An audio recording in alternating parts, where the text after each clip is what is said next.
Welcome to The Unconventional Path, entrepreneurship and innovation stories and ideas. Hello, I'm Bela and Mike. And I'm Mike Wasserman. Today, we are excited to be joined by Mike DelPrete. Mike is a global real estate tech strategist and a scholar in residence at the University of Colorado, Boulder. He's a former tech entrepreneur and CEO. He founded and sold his 40-person tech startup, Agora Games, working on games such as Guitar Hero and Call of Duty. After Agora, Mike moved to New Zealand to work as a corporate strategist, identifying investment opportunities at TradeMe, which is New Zealand's largest marketplace and classified website. He is the author of a book, Adventures in Real Estate Tech, and several research papers. Yeah, this is a really interesting interview, Bela, and I think our listeners will love it. But before we begin, we'd like to share with our listeners that our podcast is brought to you in part by the law firm of Phillips Lytle LLP. This is a sponsorship that makes a lot of sense to us. Bela, you know this firm well, don't you? Boy, I sure do. I have worked with the key entrepreneurship partners at Phillips Lytle for over 20 years. Their attorneys take an entrepreneurial approach to legal matters, and they have a long history of success with startups. We thank Phillips Lytle for their support of the entrepreneurial community and their sponsorship of the Unconventional Path podcast. Thanks, Bela. With that, let's move to the interview with Mike DelPrete. Good to see you, Mike. Yeah, you too. It's been a while. You look like a radio host. Nice setup. Yeah, well, you know, I play the part on YouTube. Yeah, well done. Yeah. How are things going out there? Things are good. You know, this Corona thing is sort of a new experience, I think, for everyone who's alive. Yeah. I mean, my point is no one's experienced it before that's still with us. So it's really weird. Yeah. It is weird. Yeah. We're, just stuck inside. Been here for kind of four weeks, almost 5 weeks now. Yeah. Yeah. Hey, so Mike, I've already started recording, so why don't you introduce yourself to our listeners? Sure. My name's Mike DelPrete. And so... What have I done? Here's my first question. If you're at a social event, not one within your normal circle, and you introduce yourself to somebody and they introduce themselves, and then they ask you, "Oh, nice to meet you, Mike. What do you do?" How do you answer that question? So that's something I've struggled with for years. How I answer the question now is I say, I teach up at the University of Colorado Boulder. Because it's simple and people can understand that. Yeah, yeah. But there's a longer answer. Yeah. So what do you teach at University of Colorado Boulder? Well, I teach part-time. I teach one class in real estate technology. So people say, "Whoa, what does real estate technology mean?"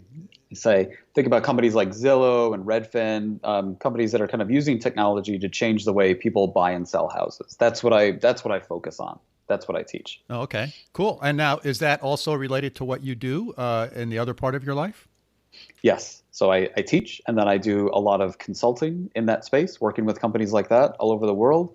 And I do a lot of writing and research and publication of that analysis, all in the same space. Kind of started with that question, like what are some new business models and new technologies that change the way people buy and sell houses?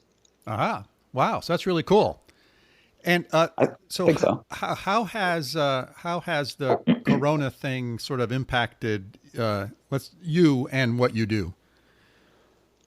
How has it impacted me? I'm just stuck in my house all the time. So I usually work from home, which is not that big of a change, but I also work from coffee shops, and I'm unable to go to those coffee shops anymore. Yeah. Which is disappointing. I also have traveled kind of a fair bit, both, in the US and then also internationally. Can't do that. But, because everybody around the world is stuck at home, we're able to do these Skype and Zoom sessions quite frequently. I mean, I'm talking to a lot of leaders of businesses, very large businesses around the globe, and we're just sitting in their living room or their office. So with the Corona thing, you're kind of, you take this fear of missing out, FOMO, like that's gone. Everybody's stuck at home. So everybody's around and kind of able to do this. It's this great leveler. Yeah. So that's how it's changed me. What was the other part of your question? I forget. So No, I that's think right. it's interesting in that it is impacted the whole world. So everybody sort of has fundamentally the same ground rules. Mm, And so then, if you have an international customer in Germany, well, no one else can come see them either. So it's not right. like they could pick a different person to fulfill that need who was from France because they could come and visit them and meet them eye to eye. So we're all stuck in the same sort of boat. So Yeah. that does sort of level the playing field, and it's amazing how quickly we have adapted to this. Yeah. Yeah. The human resiliency is quite strong. I mean, it almost doesn't seem like a big deal. I'm looking outside, everything's, the world hasn't ended. There's not, local militias patrolling the streets. It kind of looks normal. And everybody's, just kind of rolling with it. Yeah. Yeah. It just looks normal, except there's a lot fewer people walking around. And it's interesting here on the morning news, which I still tend to watch here in, your old neck of the woods, the greater capital region of upstate New York. And the traffic report, they always used to say, this highway's plugged and there's a half-hour delay here. There's nothing. They still do traffic reports? They I'm still do surprised. traffic reports, but there's like Yeah. nothing. They show the cameras on the highways, and there's like 5 cars. Wow. It's remarkable. Yeah. Cool. It's crazy. So, how did you get into this real estate technology sector? Yeah, it's a good question. So after my time in the capital region, I started Agora Games, did that, sold it, stuck around for my earnout, and then we moved to New Zealand. Yeah. Right? So As you let's do, go. right? Let's go all the way to back then. So Sure. you and I met back when we were both at RPI, Rensselaer Mm-hmm. Polytechnic Institute, and I was running the incubator there, and you were a student, I think, right? Yeah, I was a grad student. Yeah. And then that's where you started a company. Yeah. And as I used to call it, Angora, but it was it was Thanks. yeah, it was Agora Agora Games, I think, right? Yeah. That's what it evolved into. Yeah. And so talk about sort of you were a graduate student, why not go work for a Fortune 500 company and get paid, $100,000 a year, you blaze off on your own. Sort of what was the thinking behind that? I mean, my parents were entrepreneurs. I was kind of surrounded by that. My dad was a college professor, and my mom and my stepdad were civil and environmental engineers. So college professor, not so entrepreneurial, but civil engineering. They started their own firm. So when I was a kid, that's what I was surrounded by. And I remember being like, I don't know, 7 or 8. I spent time growing up in the country, and the family had this farm stand up the road. I'd go there and I'd get some flowers or whatever, and then I'd set up my own stand in front of the house and sell the flowers. Like I was just entrepreneurial as a kid. I liked that. I liked making money or doing new things on my own.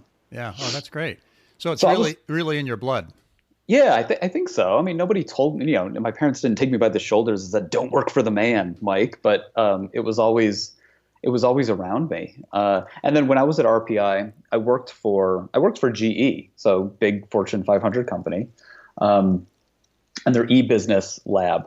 But that was a small lab of 20, 25 students on campus. So it wasn't really General Electric. Like we didn't have little cards and you didn't have to go to their campus. And that was still entrepreneurial. I think the story of my life is just kind of serendipity, right? It's just being in the right place at the right time. I didn't have this preconceived notion I'd start a company, but I remember bumping into you and Simon at the incubator. You had this thing going on, like where somehow you had the domain name incubator.com and you wanted to turn it into this network, right? To connect businesses and startups and the community together. Right. And I was just kind of literally at the right place at the right time. So I helped on that. That kind of evolved into a spin out business, Agora Studios, where we'd be building software for economic development organizations, which sounds as exciting as it actually is, which is to say not at all. But that just, we did that. And in our spare time, we started dabbling in the video game space because I don't know, it was just fun. I was young. I played games. Like, what could we do there? And, we bumped into the Vicarious Vision guys who were also in the area. And they said, hey, we're working on this Tony Hawk game. We need all this networking stuff done. At the time, we were doing all this networking stuff, so we just put it together. And then that was Agora Games. So you can't sit down and write a business plan for that. It's like step one, be at the right place. Step two, make sure it's the right time. It just kind of happened, and you take those opportunities and go with it. So that was the weird path from A to B, so to say. Yeah, yeah. But the right place and the right time may be necessary ingredients, but they're not sufficient, because there's a lot of people at the right place at the right time, but they don't do anything. Right? It's actually taking that first step and actually saying, okay, I'm going to do this. Yeah. Is the third element of that, the third leg of that stool. Because there's a lot of people who, were at the right place at the right time, but they just kept doing what they were doing before that point in time. So, yeah, it's a good point. I guess so. Yeah, I had that hunger within me to do something on my own. Let's just give it a go and see what can happen. And it happened to work out. Yeah, and that's a common trait in doing all these interviews for this podcast. We're up into the 80s now. Wow. And it's a very common trait that people oftentimes recognize an opportunity, or they're in the right place at the right time, but then they take that first step. And once they take the first step, the second step's even easier, right? And the third step's even easier, because now you got momentum and now you're going. So that's really great. So after Agora Games, you sold that, right? Yeah. Yep. And who did you sell that to? There's a company called Major League Gaming down in the city, and they're kind of an esports pioneer. Esports is still a thing. You can watch people play games, and it's bigger than ever. I don't know. I haven't followed it, but multi-billion-dollar industry. It's kind of sports. Yeah. So esports has gotten huge in college now and universities. Yeah. So all these universities have these esports teams. All of a sudden, there's the nerds can be on a team. Yeah. And they've built stadiums. It's one of the biggest, hottest things going on, and I bet you Boulder has one too. I'll look around. Yeah, I bet you they have an esports team. Yeah. So, so you sold that, and then what happened? Yeah, sold that, and I remember I think it was advice from you. It was kind of going through that process. You're like, just write, if you're thinking about selling your business, write down on an index card what you want out of it, and keep it in your back pocket. And as you go through the process, pull it out and make sure you're actually getting there. And I did that. And for us, it wasn't about, trying to get the most money or anything. It was about creating potential energy. In my life, I often think about kinetic and potential energy and making decisions to enable more potential energy, more opportunities, more possibilities. So for me and us at the time, that's what it was about. It was, we're kind of we're in our lane, and it's kind of predictable. Right. But by getting into esports, you kind of expand the lane, and you get all these new opportunities. So that's what it was about. So, we did that for about 2 years, I stuck around for about 2 years. The other bit of advice that folks like yourself give to entrepreneurs is, when you sell your company, you're going to have ideally you'll have a good relationship with the champion at the other company who buys it, but think about what happens when they go away. And that happened for us, right? The guy went away after like 6 or 9 months, and then, it was other people that we didn't necessarily have the same type of relationships with. So for me, I stuck around for 2 years for the earnout. That was interesting and exciting and new opportunities, but I just kind of wanted to get going, try something else, do something different. And, that's why we moved to New Zealand. It was trying something different on all aspects, not just career wise. When I think about people in their career, I think about kind of two types of people. You can tell me if you agree or not, but there's the people that kind of stay in their industry. If you're an aeronautical engineer, you kind of stay an aeronautical engineer for your career. And then there's other people that just kind of jump from thing to thing. And I was definitely that. I didn't want to stay in gaming. It was kind of, I feel it wasn't intellectually challenging, right? I wanted to try something new. So when we decided to move to New Zealand, it was suggested to me that I look for a job. So I did look for a job, and I got a job as a kind of a strategy and new ventures head. There's a big the biggest publicly listed internet company in the country. which was totally different. They owned all these classifieds and marketplace businesses like eBay, Craigslist, the equivalent of that, but for New Zealand. And that was my job. It was basically run strategy for the group, which was a $2 billion publicly listed company. I had no experience running strategy for a multi-billion dollar organization, but it was also focused on new ventures. How can we invest in or acquire or partner with entrepreneurs to bring them into our ecosystem to do something? And I had experience with that. So it just came together, and that's where I spent the next 4 years down there. Yeah. So you picked up your family and you guys moved to New Zealand. Yeah, we just left. I mean, literally 8 cardboard boxes that would fit in the airplane, and that was it. Give it a go. Yeah, it was great. And that is like literally on the other side of the world compared to from where you were. Yeah. Right. And so, talk about that experience. What was that like? Right. I mean, you're going from running your own business, you sell it, so now you're working for a bigger company and you have a boss and that kind of stuff. But now you're, maybe you were 30 years old then, and you're running strategy for a $2 billion a year business. I mean, that's like, what? Usually the strategy guy is the old guy. Yeah. It was great. Yeah. I mean, it was a publicly listed company with a board and investors. And, in this, we didn't have quarterly earnings, but we had half yearly earnings, and you're in the 6-month rhythm of earnings. And it really is a drag, after a while. So on the one hand, working for a larger company, it was super interesting and super exciting, and it was a new industry for me. I was working on businesses that, again, were like Zillow, marketplaces where people use to look for property to buy and sell and to advertise it. A jobs board where people advertise jobs and look for jobs. We had a dating site, we had a travel site, we had an automotive site where people would, list their cars. This company had 75% of the population of New Zealand was a member. Right. So if you kind of get rid of the very old and the very young, it's basically everybody was a member, which is such this incredible opportunity. We have this reach. Excuse me. So there were all these like exciting possibilities, and it was intellectually challenging, things to learn, new people to work with, and resources, significant resources at our disposal. We could say, we're going to spend, I was leading investments for 10, 20, $30 million. Like, that's really cool. So it was good. I think the other side of the coin is, well, you're in a publicly listed company and the decisions are not your own. I can't say, I got a really good feeling, I want to write a check, I want to launch this. You have to go through all these hoops. The CFO, who was a good friend of mine, our CEO, our board, it's just nothing happened. Nothing of significance could happen fast. Yeah. Yeah. Wow. And so let's take the Agora experience and the New Zealand experience. If you had to say, what are the 4 big things you learned from those, what would they be? Oh my gosh. Okay, the 3 big things you learned. I'd have to think about it. I'm trying to.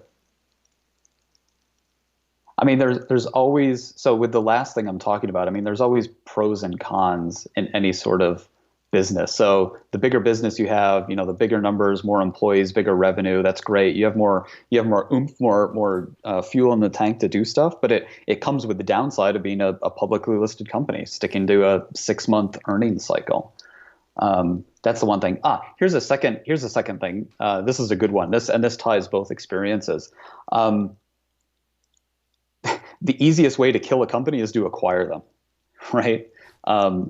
You gotta leave them alone. And that was my job in New Zealand. The company I worked for was called Trade Me. I told the companies we invested in, I said, I'm gonna block for you.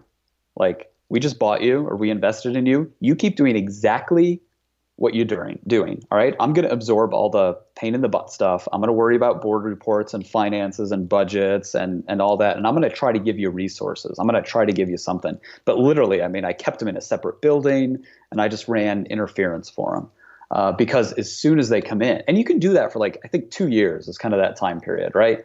The honeymoon does not last forever. But the best you can do is run interference for that 2 years as hard as you can. because the quickest way to just squash a business is to acquire them and fold them into the larger organization. Yeah, encumber it with all of those constraints bureaucracy. and Yeah, give it bureaucracy. bureaucracy. Yeah. Yeah. So did you learn that when you guys got acquired at Agora? Yeah. Yeah. And it was more positive, right? They bought us and they left us alone. We were a couple hours away.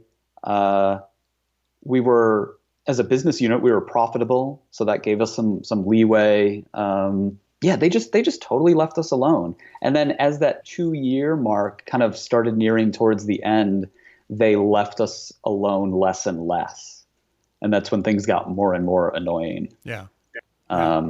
Yeah. So I think I saw it from both sides. Yeah. Which was great. Like the experience. I mean, I was literally on all sides of the table, and it's good experience to have. And I think you need that to be able to be, a corporate investor, right? You need to have been an entrepreneur and gone through that.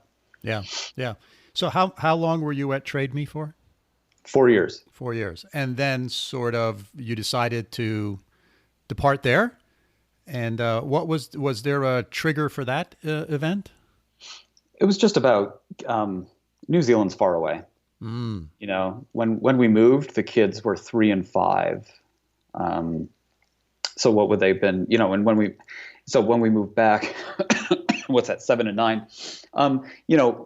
Just one thing. I wanted the kids to have a relationship with parents, grandparents, my parents, cousins, aunts, uncles, right? And we were in this rhythm of kind of every 2 years we'd come back and do an America tour for 2 weeks, and that was not sufficient, and nobody would visit us.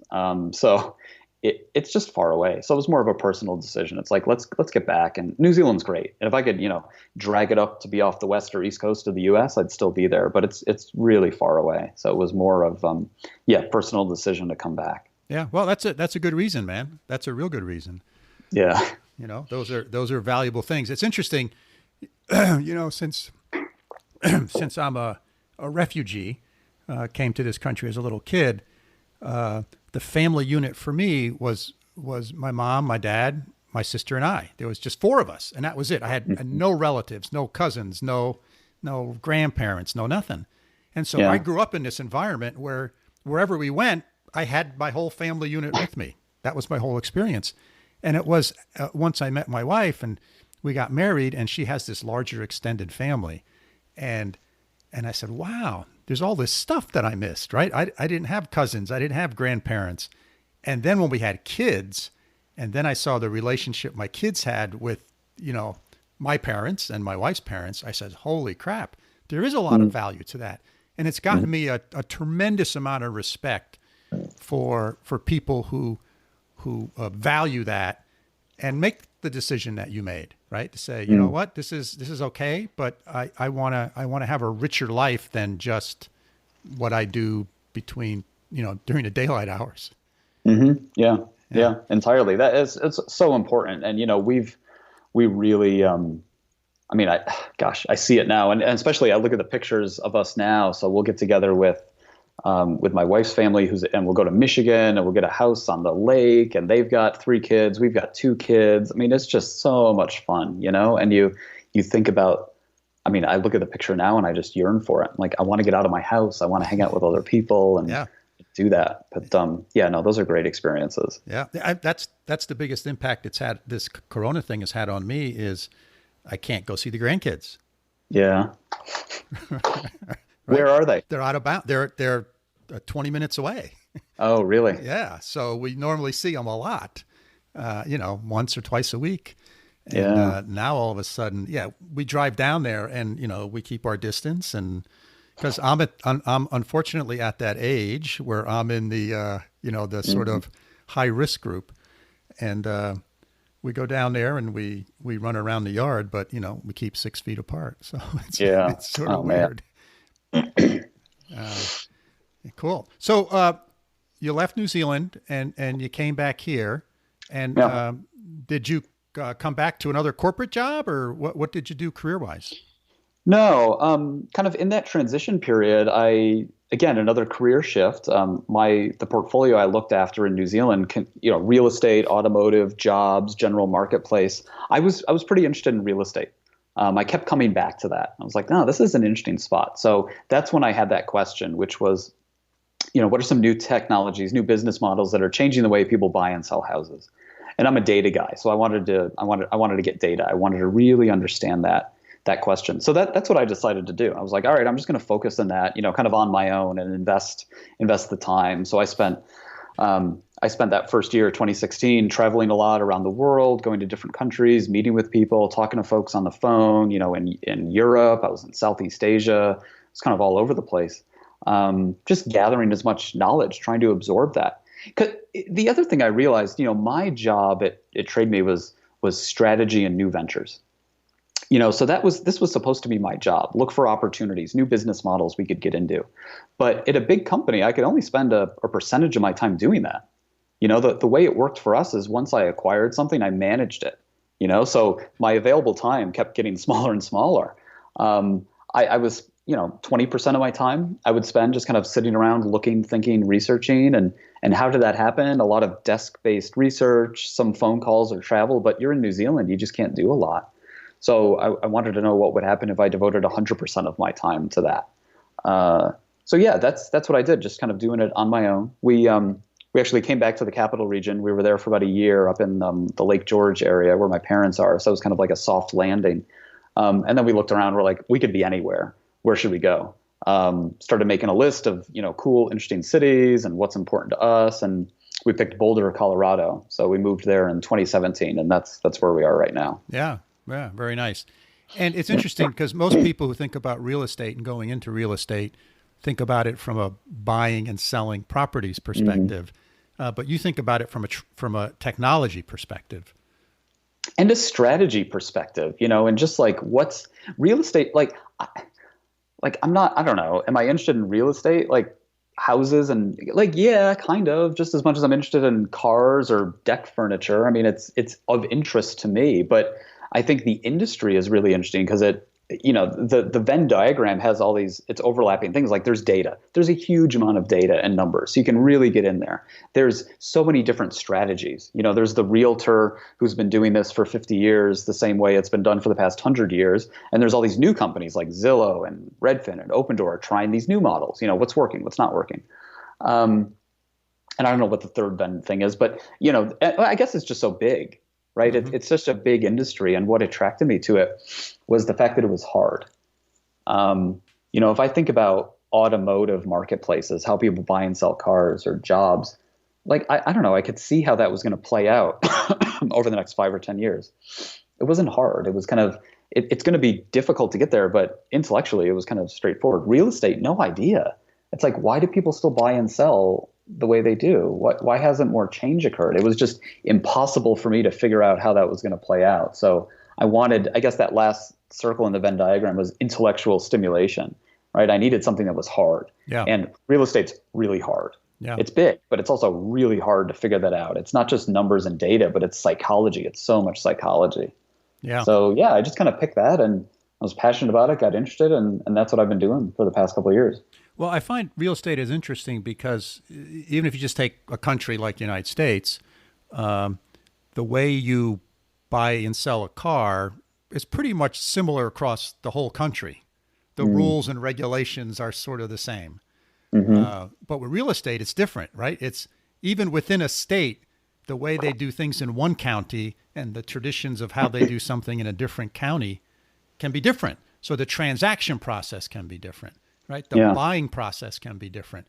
The way they show properties, the way they talk about them, et cetera, is very regional. So that makes putting together these broader, wider systems a bit of a more challenge because oftentimes you have to accommodate to those traditions to how they used to do things.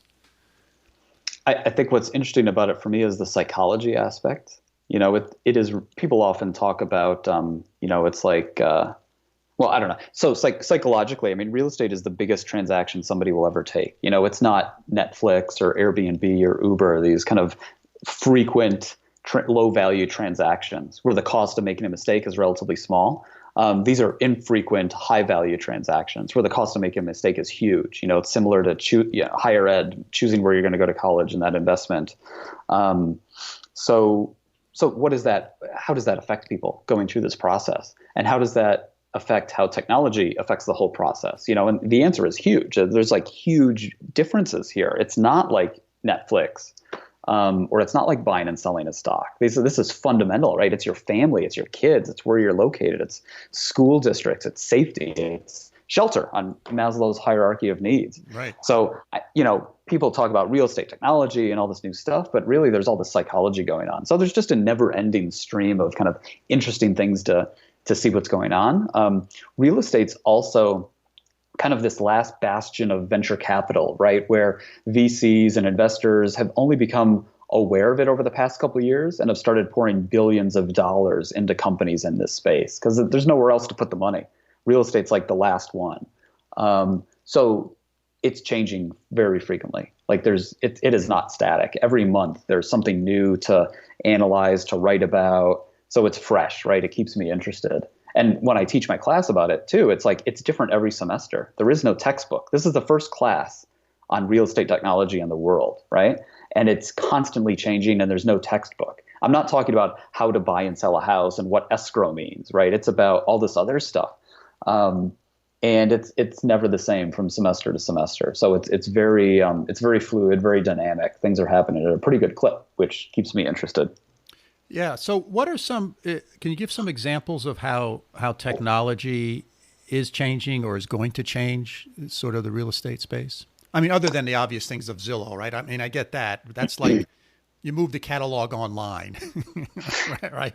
It went from a book that you used to pick up for free to now it's online with some additional data and stuff, of course. But what are some other ways where you see this impacting the market?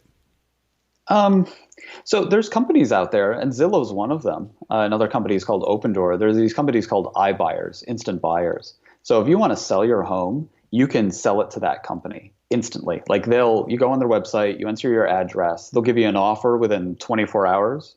At least they would before the pandemic. So this is all pre-pandemic. They'll give you an offer within 24 hours, and then you can get a check in the mail by the end of the week. So it gives you certainty and speed, right? You don't have to list your home. You don't have to think about what agent am I going to use? What price is it going to be? How long is it going to sit on the market? How many open homes do I have to do and clean up and get the pets and the kids out of there? You just replace all of that with a company buying your home. They kind of spruce it up really quick over 2 weeks, and then they resell it. And they make their money through a fee. So the fee is a little bit higher than what you would pay to a real estate agent. And then also like a real little bit the spread of what they buy and sell a house for. This is not we buy ugly houses or fix and flip. It's really turnkey. Like they want a home where they can resell it really fast. So it's not gonna work in upstate New York. It's gonna work in markets like Phoenix where all the houses are new, it's sunny all the time, and you have high predictability of what a home is worth. So how does technology help that?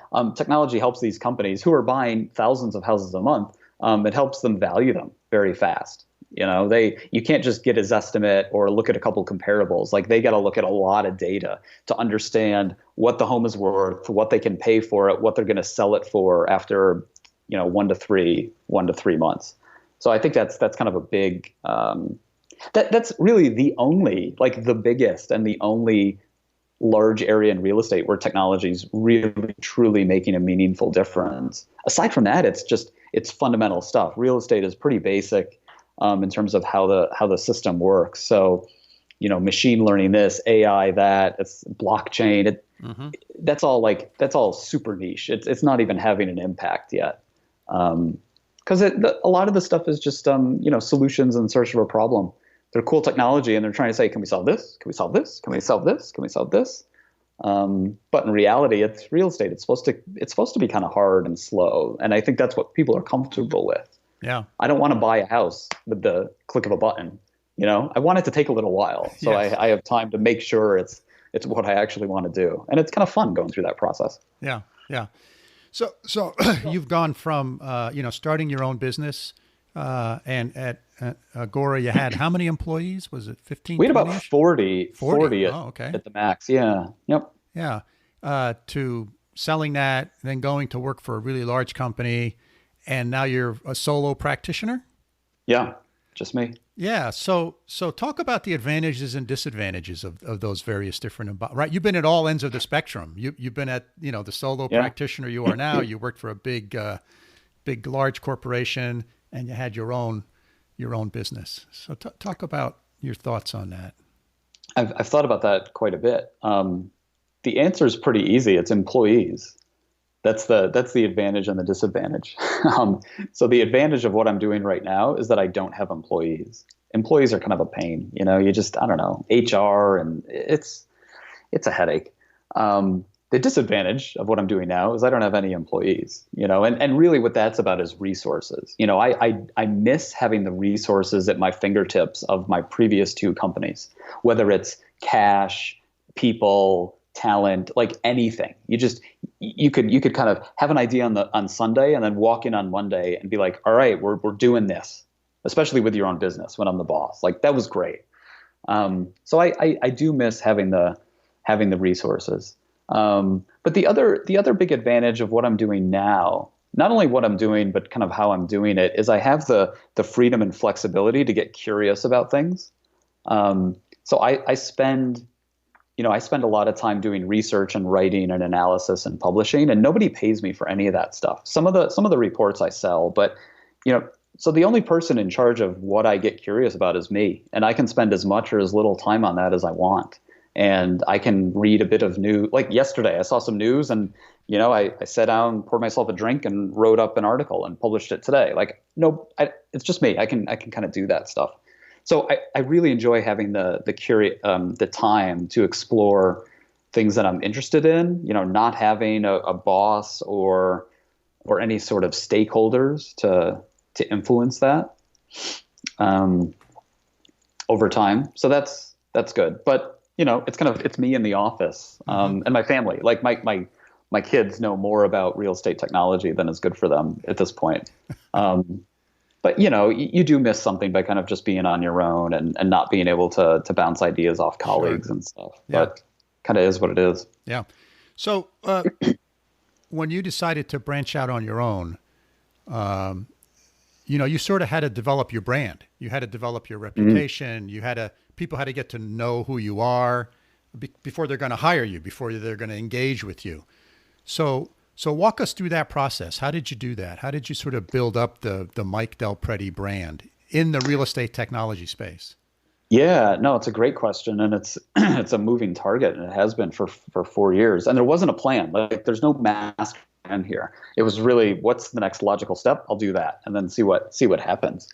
And my teaching here was again being at the right place at the right time. Like I part of the reason we moved to Boulder was because there's a big university here, 40,000 students.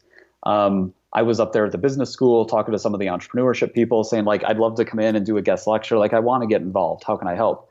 I just wrote this book. I published a book on real estate technology. And they said, oh, you should actually talk to our real estate people. Like the guy's door is right over there.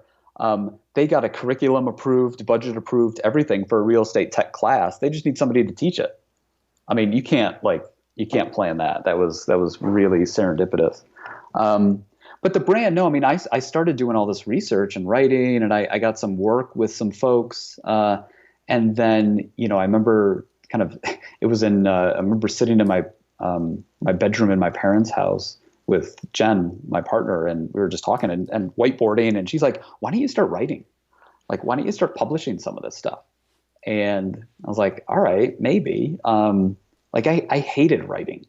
Like, that was not, but for me, it was like a bucket list. It was like, all right, I'll do that. Like, I'm not very good at writing. I wasn't, it was like passive voice and just not great. So I jumped into it and invested in that. And that's what I started doing. I started, publishing these articles, this analysis that I was doing. And that's what started building up the brand. And it wasn't, I didn't say at the beginning, all right, my brand is going to be unbiased, data-driven Mike DelPrete. That's just kind of who I am. And that's what I started publishing. And then a couple of years later, we sat down and we're like, all right, what is the Mike DelPrete brand? And those were the words that came out. It's like data-driven, evidence, fact-based. So it was very fluid. right? It was just kind of start doing that. But that's how it started. It was just getting something out there. And, I created a mailing list, and at first there were 10 people on it. Now when I sent something out a couple of weeks ago in the real estate space, I think, it was 40,000 people got it, right? So it just takes like a lot of time and a lot of hard work to get to that point. And I think the best way to demonstrate your brand is through your activities and your actions, not who you say you are, but who you actually are and what you put out there. And that's kind of how it worked out for me. Yeah, that's well said. That's well said. There's a lot of people I run across who leave a large job, a large corporate job, let's say, and they say, okay, I'm going to be a consultant. And, the phone never rings. Yeah. Right. Because it's a lot of work to develop that brand. And unless you're, Jack Welch and you leave General Electric, your phone's going to ring all the time because you have already established your brand. But for most of us, establishing that brand is a process. And approximately how long did it take before you sort of had, a good, viable business? 2 years. Yeah. I was just looking over past tax returns to get, for pre-approved for a mortgage. And, 2017 wasn't too hot, but 2018 is when things really started to come together. Yeah. And again, it wasn't there wasn't a big plan. I don't do any sales or business development or cold calling or any of that. It's just me, and I can afford to be really selective of who I work with and what type of engagements I have. So it was funny. I was, hold on, I'm going to grab a book. So, back in 2017 and 2018, I was like, what do I do? Like, how do I make money? How do I turn this into something? I don't want to be a consultant, but I do want people to pay me money. And, I go on these morning walks, and here in Boulder, they have all these little free book libraries.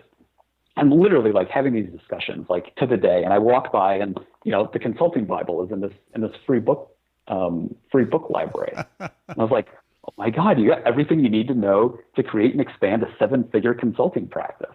I'd never heard of this guy. I never heard of this stuff. Apparently he's a guy. But it was like the sword down from the heavens, like, oh, here, Mike, just take a look at this. And, it helped me figure out how to do that. So I kind of set up my practice in a really good way that works for me. Like I don't have an hourly rate. I don't do project work. It's not like there's a deliverable and I get that done. It was really kind of outlined here. It's all just retainer stuff, so the people that work with me, they pay me a bunch of money every month, and I talk to them as much as I possibly can and help them out given my experience in the industry. And there's not really anyone else like me doing this in the industry. So it's not like I'm an agile consultant, one of millions who are doing this. And I have this brand, and I have a history of the work that I've done for free, just to put it out there because I've been interested in it.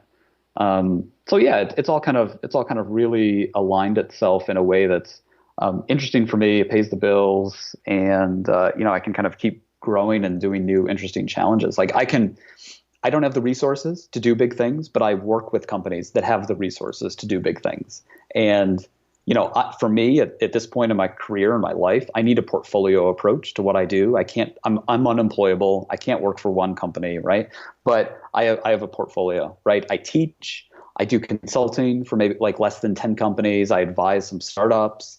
And then what else do I do? I just have my own time where I do my analysis and writing, and it all like flows into each other and helps it out. But it helps alleviate boredom, and it always keeps things fresh and interesting. Yeah. Yeah. So, Mike, if something comes across your desk, do you have a process you go through for deciding whether you follow that through and engage with it and do something about it, or it just goes into the trash? Is there a process you go through for that? There's not really a process. It was an interesting exercise. I kind of looked back to see what the initial contact was, because it's always people reaching out to me. I never, I don't do sales. And I wanted to find like the first email that came to me from some of my biggest, best clients.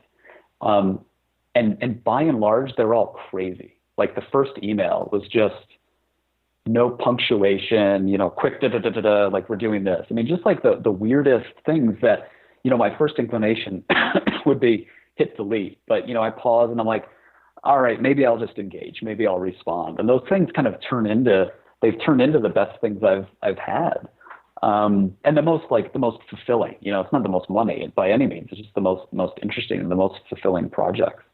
No, I get an email template that I just read. If somebody's like, hey, Mike, just wanted to reach out, see if you'd be interested in whatever. I just send them an email back. It's a template that says like, thanks so much for reaching out. This is what I do. Like, this is how I work. Mm-hmm. If that's of interest, let me know. Yeah. I guess in my mind, I discount things that are not good opportunities for me, things I don't want to do, like, for whatever reason, from a business standpoint or from a geographic time zone standpoint, or of a size standpoint. So I just mentally go through all that stuff, but it's not too frequent where I need like a set system to deal with it. Yeah. Yeah. Sometimes a lot of those decisions are more unconscious than they are conscious. And it has a lot to do with the personal interaction. If I get on the phone with somebody, you just know, right? You just know. You're like, man, this person's full of it, or this person is spending 90% of their time talking and not listening. I don't think I want to work with them, right? It's just things like that come up. Yeah. Yeah. Very cool. Hey, so we've been at this 45 minutes almost, so I want to respect your time. So I got a couple of things, and then we'll wrap it up. All right. So what's next for Mike DelPrete? I think this is it. Just keep doing this. It's fun. Yeah. I mean, if it gets to the point where it's not fun, then I'll start looking at something else. But for the time being, I just think keep trucking along. The question a lot of people ask is, don't you want to start your own company again? And I do think about that. And I never say never. So maybe. But I think for right now, like what I'm doing just gives me the freedom and flexibility that's great. I can, hang out with my kids. I can go bike riding. It's a lot of good stuff. Yeah, it's almost like being retired. Yeah, it's funny you make that because we make that joke all the time. We're like, Jen and I will sit out and have breakfast on the front porch in the morning, and like it is exactly like being retired, which has been excellent training for being locked down in our home. Yeah. Yeah. Well, I retired this past July. So congratulations. I highly recommend it. Yeah. Yeah. It's quite nice. It was one of those things where, like you, my career is very similar, right? I do like 3 to 4 year stints in places, and then I get bored, and I rarely stay in the same industry. I go someplace else, right? So I have that. I share that gene with you, whatever that gene is. I think we both have it, and it was like, okay, I'd been a professor. I had an endowed chair at Clarkson, so I did that for like 3 years. All right, that's enough. I got to go find something else, and I found retirement. And I think if something came along that like you, if it got me interested, right? If then I'd go do something. But I'm not out looking to go do something, right? I'm not trying to pick A, B, or C. I'm just if something comes along, great. That's a wonderful way to be. I'm always appreciative of people who think that way. And I'm grateful to be in the position where I can do that. Yeah. I could kind of spend 2 years when I got back from New Zealand just pursuing a passion because of what had happened before. So I'm like really grateful that I'm in that position and been able to pursue it in the way that I have. Realizing not everybody has that luxury. Yeah, yeah. So, Mike, is there any question that I should have asked you that I didn't, or is there anything else you want to share with the audience? No, I don't think so. That was a good set of questions. Well, thanks. Yeah. Yeah. So it's fun.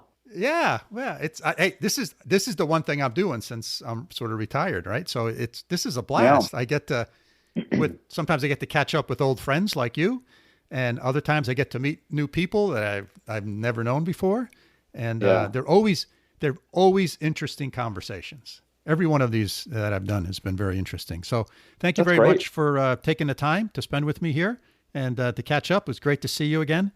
And I wish you the best of luck going forward. And we should touch base on a semi-regular basis. That'd be great. I'd enjoy it. No, thanks, Bela. It was great talking to you again after so many years, and definitely stay in touch. Would love to talk again soon. Yep, that'd be great. See you, Mike. All right. See ya. Bye. Bela, that was fascinating. I loved it. One of the things that was interesting to me was how important curiosity was to Mike and how he built into his time, his routines, time for being curious. Now, even if you have a 60-hour-a-week job and 3 kids to take care of and you're working from home and all these things, right? How can you build in time for being curious and learning? Well, that's a great question, Mike. And it's just like anything else that you find important, you have to make time for it. I'm a runner. I like to run every day. So somehow I find an hour in every day to go out for my run, and I figure out how to do it. Sometimes it's in the dark, late at night. Sometimes it's early in the morning. Sometimes it's the middle of the day. So I think part of it comes down to saying, hey, look, this is really important to me, and I'm going to figure out and set aside some time every day, or it doesn't have to be every day. It could be once a week. You figure out how frequently you want to do it, but then set aside time that's your time in order to explore that. And I think curiosity is one of these things that, is for some people, it's sort of a gene that's turned on when you're born. I mean, I look at my granddaughters and you look at little kids, some are exceptionally curious and they're always wandering around, distracted by all sorts of things and exploring. And others are more content doing different things. So some people have that gene turned on, and Mike clearly does. He's very curious about things. He likes to learn, and he likes to explore things. And then the interesting thing is he not just learns about those things, he does something with that knowledge that he has gained. He figures out how to put pieces together from this pile and that pile and a fourth pile. And he puts them together in sort of some unique way and generates or produces some value. So I think that's one of the other important elements of this that Mike had, right? It's not just curiosity, but it's the ability to synthesize something from those things that he learned during that exploration. Yeah, so it was interesting, Bela, to hear the process that he went through. So he transformed from just a curious person, and then the vehicle that he used was really his writing, right? By writing about what he learned, that was kind of the tool that he used to share his ideas, and that's what helped him turn his curiosity into an actual brand, right? Into his reputation, right? Into his social capital or his currency, however you want to frame it. This was really interesting. So he had the curiosity naturally, but what he didn't have was finding kind of his voice and then getting his ideas out there and seeing if people value it. How do you do that? Well, I think as you were saying that, I wanted to make another quick point here related very much to that. If you're curious, there's sort of 3 ways that you can think about this. One is you're curious and it stops there. That's it. The other method that you sort of hear about is people write it down in sort of a journal or a logbook, right? That's sort of one kind of embodiment of it. And then the third way, I think, is what Mike does, or Mike did. He sort of figures out how to write that and get it out there into the world and have the rest of the world comment on it and hopefully use it in some valuable way. And I think that's the key important piece here. Because if you write it in your own journal, your own diary, it's good. It's good for you. But if you're thinking of trying to build this into your brand or your reputation or your company's brand or reputation, you have to put it out there so that people can read it and they can assimilate it. And I think that's what Mike did very well. And he started that by writing some articles. And, from those articles, he developed a reputation. People read them. And, these days it's so easy on a relative basis compared to 30, 40 years ago to publish something because there's so many outlets. And look, Mike, you're a full-time professor, right? You guys publish all sorts of things. How do you think about it? And how do you make this happen for you? Well, it's important if you're, I guess, a professor at a school that wants you to share your knowledge with the world. And different universities have different missions and do things. And but at least at the schools that I've worked at, it's always been valued to share your ideas, to share the knowledge that you generate through your research, through your teaching, through your thinking. And teaching in the classroom is one way to do that. But I've always been encouraged to, publish my academic research in academic articles where other professors would read it. And I've done some of that and haven't been most successful at it, but I've got done that at least at a reasonable level throughout my whole career, so I didn't get fired. Right? And then the second way that we do this a lot of times is through generating knowledge that's interesting and valuable to practitioners. So I've written some articles that have gone into these magazines essentially that managers would read. Like, the big name ones are like Harvard Business Review or MIT Sloan Management Review. And I've never published in those, although a lot of my friends have. And so I know the process, but then there's kind of the next level down. And so those Harvard Business Review is hard to get an article into, right? It's a little bit of a challenge, but there's the next tier down are articles that are generally industry specific. Like I published a couple articles in a magazine called Supply Chain Management Review that supply chain managers read, right? Or I published one in a magazine that information systems people read on healthcare information systems. And those journals are actually usually looking for good articles.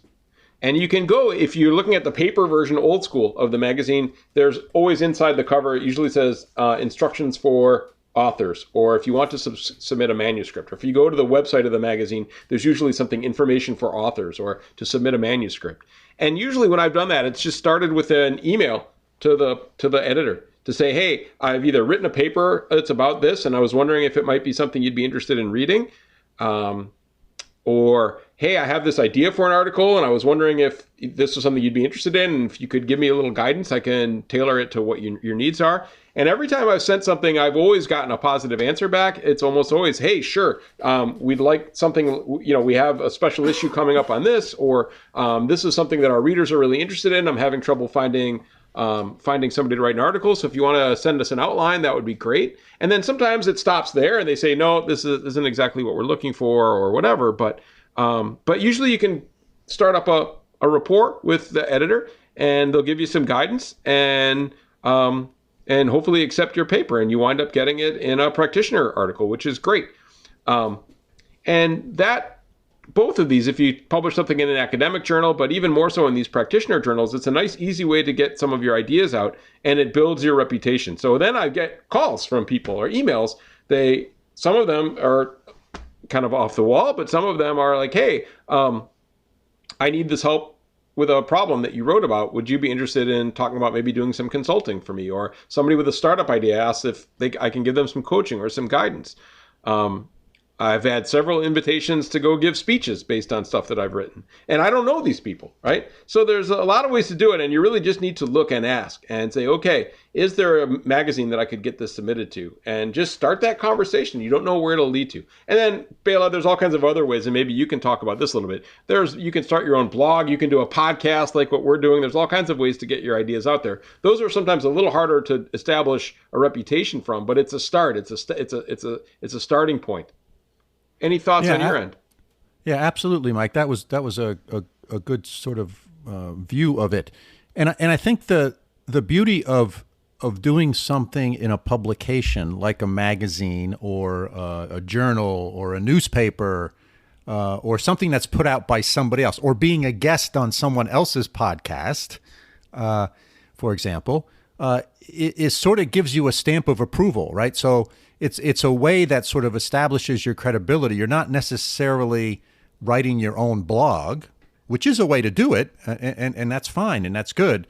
But by having other people attest to your expertise or knowledge, it adds additional value to it. And in these days, it's so easy with the Google machine to sort of go out and find this, third-party validation to say, oh, wow, this person published an article here, here, and there, and he's appeared on these 3 podcasts.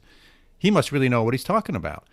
And if our listeners remember back in episode 74, Andy Schell, who built a business taking people out sailing on the ocean, right, started also early in his career by writing about some of his experiences. And he started that by submitting some articles to a small regional publication that's around the Chesapeake Bay of the United States called Spin Sheet. And he published a couple articles there. And he learned, and he got some credibility there. And then he went and published some more articles in national magazines. And all of a sudden, he's a personality in that industry, right? He's an expert in that industry. And all of a sudden, when he wants to do something, he has that credibility. So this notion of sort of establishing your brand and how to do it is really important for all entrepreneurs, right? It's really, really important. Even if I put my venture capital hat back on, one of the first things we would do when we got a business plan from a budding entrepreneur is we'd Google their name, right? We try to learn about them, right? What credibility do they have? What other people are talking about them, et cetera. So it's so easy to do these days. So it's important for you as an entrepreneur to do that. And you have to remember that all of these outlets that exist today are always looking for content. I mean, think about someone who publishes a magazine, right? Every month, they need to produce whatever it is, 20, 30 pages of content. So they're always looking for content. And budgets are tight. They're not going to pay you to do this in most likelihood, right? So you got to understand that. You're doing this for free, right? That's right. But that's kind of the way it works. Yeah? You're doing this to establish your reputation and brand, right? It's an so investment. that you can get paid in the future. You're not going to get paid now. And think about who you want the audience to be, right? Publishing something in a Harvard Business Review or the Wall Street Journal is a different audience than publishing something in your local newspaper or an industry magazine. So think about who you're trying to reach. And that's the place you want to go poke around at. That's the place you want to try to get something published and to put some of your ideas, your content, your thoughts out into. Yeah, start local, right? I mean, literally, if you happen to run into the editor of the local paper, right, and you're like, hey, I have some ideas about this, especially if it's an interesting niche that the readers might be listening to, pitch the editor of the local paper and see if you can write a guest op-ed piece or something like that. I mean, these are pretty low bars to hit. And if you're a reasonably good writer, you can make your start this way. Especially if it's something you have some experience in or some passion about, off you go. So yeah, you can really start hyper local on this, Bela. That's a really good point. And then it can grow from there. Yeah, absolutely. Absolutely. So anything else we want to hit on this one, Mike? No, but I think this was a great interview, and it's somebody who's really taken a portfolio approach to his career, right? I like how I said he was unemployable, right, in a big company now. And I'm kind of the same way as a lifelong academic now, almost my whole life. But yeah, he does some consulting. He advises some startups. He teaches. He does writing. It's really a neat lifestyle. And I think that it's actually feasible for a lot of people. But you have to start. I mean, he had some breaks and he realizes that, right, and made some good decisions. Had some good luck. You need all these things. But there's no reason why, if you're young, starting to build this brand, to be curious and write about it. Find a niche that has some value there where there's not a lot of competition, and make a name for yourself. And I think that's a cool strategy for people to find, whether you want to work for one big company for the rest of your life or whether you want to take more of an approach like Mike did. I think this idea of being curious and doing a little bit of writing is something that's a no-lose situation. But like you said, Bela, like with running, it's something you have to put some time into every week or regularly. And again, like with running, sometimes it's good to have a partner. Like Bela, you and I do this podcast together and we hold each other accountable, right, to doing interviews and thinking about it. And it's a way that you and I solve our inner curiosity and try to do something that maybe in a small way is useful for other people. So I guess we follow our own advice here in terms of what we're telling people to do, which makes me feel better. But yeah, I thought it was a great interview, and it was nice for you to reconnect, I think, with somebody that you had a shared past with, right? A long time ago at the RPI incubator, right? Yeah, no, it was very good to connect with Mike. And as you were saying that, Mike, I was thinking about Mike DelPrete and this notion that he started as a software developer, ended up in sort of developing software for the gaming industry, and then he went and worked for a large company in sort of mergers and acquisition and strategy, sort of unrelated to sort of his first thing, right? And then after that, he then got into this real estate technology thing. So what's the common thread there, right? For him, it's this notion of the curiosity and being able to look at things and pull these various different pieces together and synthesize something from them. And he's curious, he writes, and just like anything, just like with my running, right? I have to develop my running muscles to get to the point where I'm really good. And that's what, he said, okay, this is important for me to codify these things, to write them down and to try to get them out there and judged by other people. And you got to develop that muscle. It takes time. It's not something that comes naturally to a lot of people. So with anything, you got to work at it. You got to focus on it, set yourself some parameters and metrics and some goals you want to achieve. And you can do it. And I think that Mike DelPrete was just a great example of that. Yeah.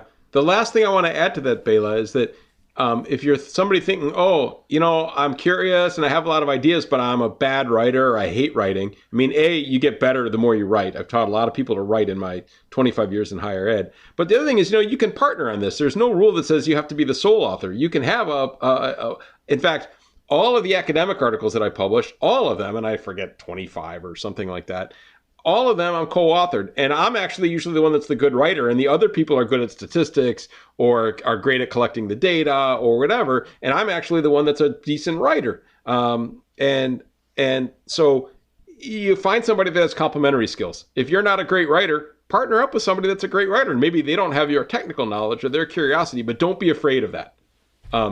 Every magazine that I've submitted something to, having two authors is fine. Yeah, absolutely. Cool. Right. I think partnerships are a great way to do things. And I'll tell you, if I reflect back on the things that I've done in life, the times that I've had a partner like yourself on this podcast, and I've had some partners in my business endeavors, those are the ones that were not only successful, they were the most fun. Yeah. And actually, true fact, Bela, once I left and the original idea I approached you actually was like, hey, do you want to write an article together? Right, on this stuff. And then you came back and said, that might be okay, but what I really want to do is a podcast. And that's how we started this, whatever we are now, 80 some episodes ago, right? Was we were creative in finding a way that we could share our curiosity and get it out there. Right. So exactly. Interesting. Very good. All right. Let's wrap this up. Sounds Takeaways good. today. Yep. Takeaways today. Be curious. Be analytical. Write. Brand. And, again, it was neat when he said, I don't have to sell. People come to me. And I think that's a nice way to live your life. I mean, sales is really important, but if you can build up something where people come to you as an expert, that's a really nice position to be in as you get older. So that's it. We're happy you joined us today in our podcasting adventure. We hope that you found the last hour interesting and thought-provoking. At this point, as we close, we'd like to remind you that we thank Phillips Lytle LLP for sponsoring our podcast. And if you need good, solid advice starting, funding, or selling a business, whether you're a single-person startup or working on a 9-figure exit, Bela and I can confidently recommend the attorneys at Phillips Lytle. Hey, Bela, what's the best way for listeners to get in touch with them? So if you're interested, give Rich Honan a call. He is a partner at Phillips Lytle. And I've known Rich for, I think 25 plus years. And he's been on this show at least 3 times. And he can be reached at area code 518-618-1225 or via email at rhonan@phillipslytle.com. And of course, we'll have his contact information in our show notes. And another point, if listeners, you have questions about what we've discussed today, suggestions about future topics or potential guests, please do get in touch with us. Our email is bela.and.mike@gmail.com. And if you haven't subscribed already, please do. We're always looking for more listeners. And we have a lot of great guests in the pipeline. So until next week, signing off from upstate New York, have a great week, Mike. Thanks, Bela, from over here in Münster, Germany. Auf Wiedersehen.